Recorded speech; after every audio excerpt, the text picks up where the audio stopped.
Hello, Assalamu alaikum. Good morning, my dear kids, in your English class for today, Thursday, 22nd of October.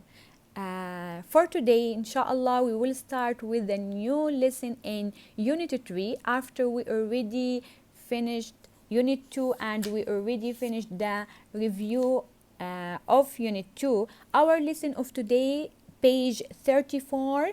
Yes, as you can see now, Unit 3, the first lesson is the desert. Now, inshallah, I will explain, or I'm going to explain this lesson in Unit 3, and I will give you two records for listening skill, and you can practice and improve your listening according to these records.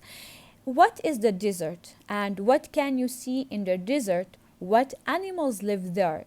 A desert is a land, is a big land, or a desert is a region of land that is extremely dry and sandy. Due to why? Due to the lack of rainfall, because there's no rain.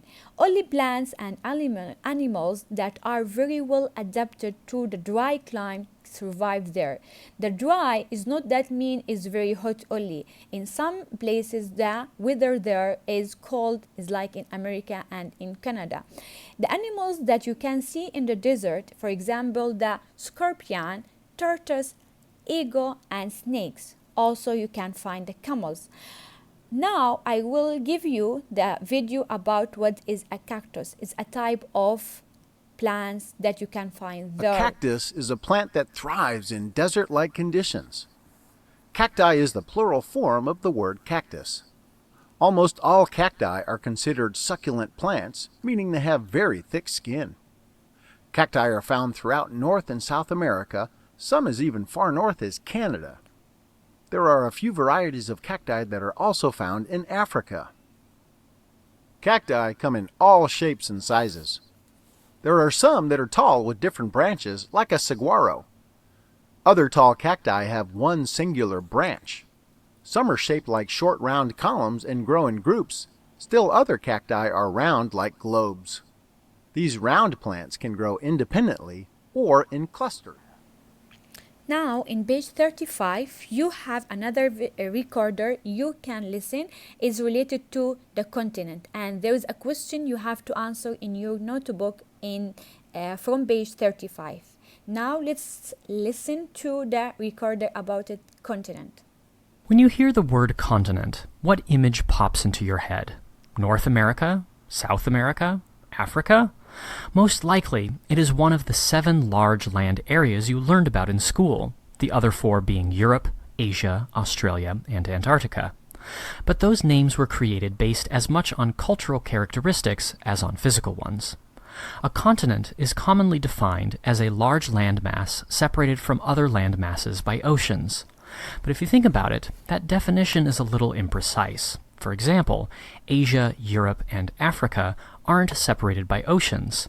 Neither are North America and South America.